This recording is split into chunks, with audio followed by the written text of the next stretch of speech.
Kung nais mong maging matagumpay sa buhay, mas mahalagang matuto ka sa mga pagkakamali ng iba kaysa sa puro kwento ng tagumpay ang iyong pinapakinggan.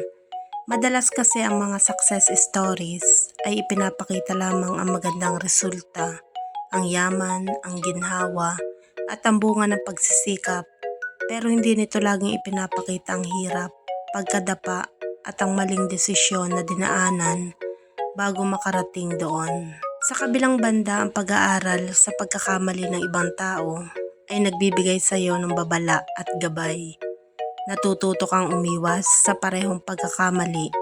Nakikita mo kung ano ang hindi dapat gawin at mas napapabilis ang iyong pag-unlad dahil hindi mo na kailangang maranasan lahat ng sakit at paghihirap para matuto. Sa huli, ang tunay na karunungan ay hindi lang nanggagaling sa inspirasyon ng tagumpay, kundi sa pag-unawa sa mga pagkukulang at pagkakamali. Dahil dito ka mas nagiging handa, matatag, at mas matalino sa pagharap sa iyong sariling landas tungo sa tagumpay.